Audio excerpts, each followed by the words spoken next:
네, 안녕하세요. 미국 주식 멘탈 케어하기 멘탈이 전부다입니다. 네, 제가 현재 테슬라의 향후 주가 상승의 가장 핵심이라고도 할 수 있는 FSD 사업에 대한 연재를 하고 있습니다.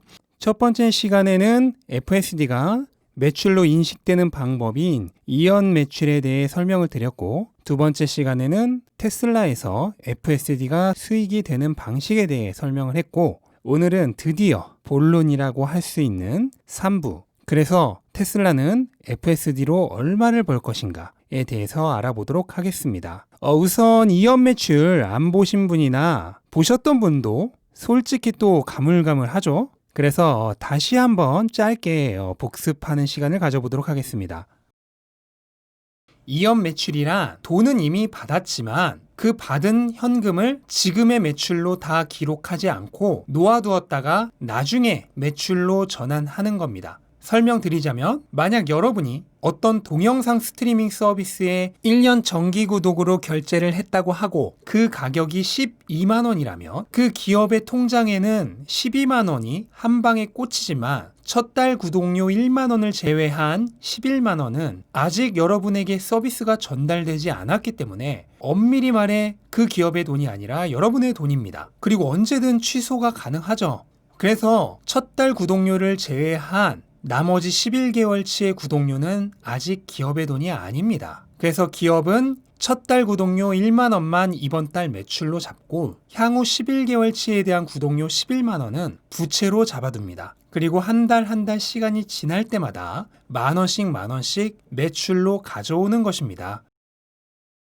자, 이해가 되셨나요? 혹시라도 이해가 안 되신 부분은 이 부분을 몇 번이라도 돌려봐서 확실히 이해를 하고 넘어가시는 게 향후 내용을 파악하는 데 도움이 될 겁니다. 자, 그럼 지금부터 테슬라는 이연 매출로 앞으로 얼마나 큰 수익을 벌어들일지 알아보도록 하겠습니다. 중간중간 지난 2부에서 다뤘던 내용도 복습을 하면서 갈 테니까 굳이 2부 내용 다시 안 보셔도 되긴 하는데요. 하지만 완벽한 이해를 위해서는 보고 오시는 게 더 좋기는 합니다. 제가 일단은 오른쪽 위에 링크 띄워드릴 테니까 혹시라도 지금부터 설명하는 내용 중에 이해가 잘 안 되시는 부분이 많다 하시면은 2부 다시 보고 오시는 게 좋을 것 같습니다. 자, 우선은 테슬라에서 이연 매출이 왜 발생을 하느냐? 이유는 간단하죠. FSD가 현재 풀 셀프 드라이빙이 아니잖아요. 그러니까 이거는 고객에게 서비스를 다 전달하지 않은 거죠. 그래서 현재는 FSD로 받는 현금의 절반 정도만을 매출로 잡고 나머지는 이연 매출로 쌓아두고 있는 구조입니다. 그래서 현재 쌓여있는 이연 매출이 얼마나 되느냐?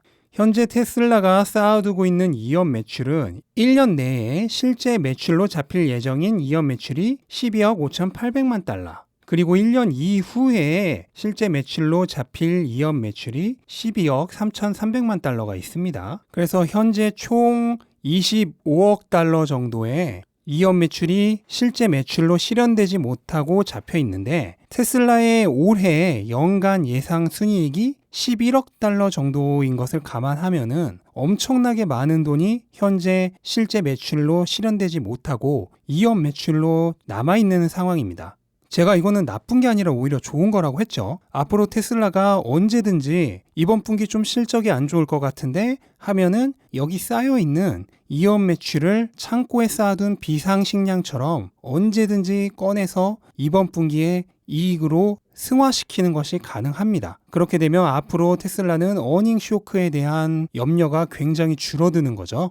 왜냐하면 창고에 비상식량이 쌓여있는 상황이니까. 자, 어쨌든 앞에서 FSD는 지금 완성되지 않아서 돈이 들어와도 모두 매출로 잡히지 않고 절반 정도가 이연 매출로 남아있게 된다고 했는데, 그럼 몇 년 이내에 테슬라가 FSD를 완성시켜서 이연 매출을 모두 매출로 잡게 되면 그때는 어떤 일이 일어날까요? 우선 모건 스탠리의 보고서에 따르면은 FSD의 마진율을 거의 100%에 가까운 것으로 보고 있는데, 뭐 솔직히 100%는 오버라고 치고 한 50% 정도를 잡아준다고 하고 FSD 가격은 앞으로도 더 올라갈 거란 거죠. 그리고 내년부터 구독 서비스가 실행될 예정이잖아요. 그럼 구독 서비스는 기본적으로 실질 구매 가격은 대부분 일시불로 한 번에 사는 것보다 더 비싸죠. 그런저런 등을 생각을 했을 때 FSD의 가격은 몇 년 후에는 충분히 1.2만 불 정도는 굉장히 보수적으로 생각해도 가능할 것이라고 봅니다. 거기에 마진율 50% 정도가 되면은 테슬라 한 대가 FSD를 채택할 때마다 매출은 12,000불, 이익은 6,000불이 생긴다는 거예요. 물론 여기서 이익은 여러 가지 기타 비용 등을 제외한, 그러니까 순이익이 아니라 매출 대비 이익을 얘기하는 겁니다. 어쨌든 이렇게 FSD가 완성이 되고 나면 세 가지 정도 엄청난 매출 포인트가 발생을 합니다. 우선 첫 번째는 앞에서 얘기한 현재 잡혀있는 25억 달러 가까운 이연 매출의 실제 수익화입니다. 현재 창고에 쌓여있는 25억 달러의 이연 매출이 모두 실제 매출로 되고 또 그 중에 절반 정도가 이익이 된다고 하면은 무려 올해 예상되는 순이익보다 더 큰 그로스 프로핏이 창고에 쌓여 있는 것이죠. 그러니까 올해의 순이익만큼이 언제든 현금화할 수 있는 돈으로 비밀 창고에 지금 비축이 되어 있다는 얘기입니다. 그러면 FSD가 완성되면은 이거를 실제 재무제표상 수익으로 실현을 할 수 있게 되는 거죠. 그리고 두 번째로는 지금까지 팔렸던 테슬라 차량 중에 FSD를 선택하지 않았던 차량들이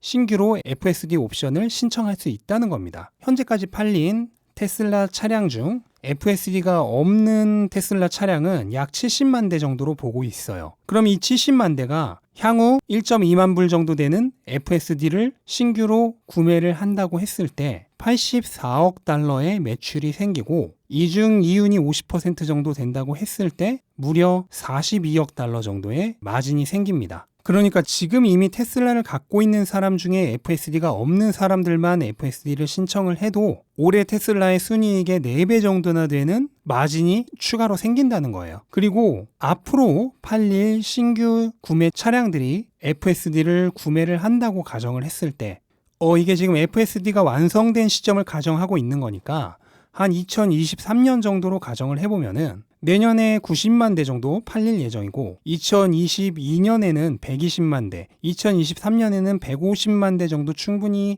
예상해 볼 수 있습니다. 그러면 채택률이 그때는 한 80% 정도 된다고 하면은 120만 대는 FSD를 채택을 한다는 거죠. 그리고 그때쯤에 FSD 가격인 12,000불을 거기에 곱하면 거의 150억 달러 정도 되는 매출이 생기고 마진도 70억 달러를 넘습니다. 올해 순이익 11억 달러 정도란 걸 감안하면은 FSD만으로 이 정도의 돈이 생긴다는 거는 정말 엄청난 거란 걸 알 수 있죠. 그리고 이게 단순히 돈만 생기는 게 문제가 아니라 현재 20% 중반대 정도인 테슬라의 마진율은 과연 얼마나 더 많이 오를까? 이거는 제가 그냥 러프하게 계산을 해본 건데요. 뭐 계산 과정은 이해가 되시는 분들은 상관없지만 어차피 러프하게 계산을 한 거기 때문에 이해가 안 되시더라도 상관없고 현재 25% 정도의 테슬라의 마진율이 아무리 못해도 30% 이상으로 올라갈 것으로 예상이 됩니다. 자, 이렇게 FSD가 발전을 하면은 테슬라에게 어떤 일이 벌어질지 한번 살펴봤습니다. 앞에서 살펴본 내용은 당연히 이제 맥스치로 계산을 한 것이고 한 방에 저 숫자로 가는 것은 아니고 차근차근 단계를 밟아서 앞에서 본 수치를 향해 조금씩 나아가겠죠. 그러면 당장 FSD의 수익 인식률을 크게 높일 수 있는 건 무엇이 있을까? 현재 특정 인원들에게만 베타 테스트 중인 FSD 리라이트가 정식 배포되는 거, 그리고 내년에는 테슬라의 새로운 슈퍼컴퓨터죠. 도조를 활용한 더 한 차례 업그레이드된 FSD의 정식 배포, 이런 것들로 인해서 FSD의 채택률과 매출 인식률이 급상승하는 것을 기대할 수 있습니다. 단, 여러분이 주목하셔야 할 것은 오늘 제가 설명드린 내용에는 차량 공유나 로보택시에 대한 것은 일절 넣지 않았다는 겁니다. 즉, 오로지 FSD로 인한 서비스 수익만을 얘기를 해봤는데 이 정도라는 거예요. 그러면 여기에 차량 공유나 로보택시 사업 등을 넣으면은 얼마나 더 대단해질까? 이제 왜 FSD가 테슬라의 주가 상승의 핵심이라고 한 건지 이해가 좀 되시죠? 그럼 다음 시간엔 차량 공유와 로보택시가 테슬라에게 얼마나 큰 이익을 가져다 줄지에 대해서 알아보도록 하겠습니다. 가능하면은 한 편 내로 끝낼 생각이긴 한데 혹시라도 내용이 길어질 경우에는 두 편으로 나눌 수도 있으니까 이 부분은 좀 미리 양해를 부탁드립니다. 네, 오늘은 여기까지로 하고요. 영상 도움이 되셨다면 구독과 좋아요 부탁드리고 다음 시간도 기대해 주시면 감사하겠습니다. 영상 끝까지 시청해 주셔서 감사합니다. 좋은 하루 되세요.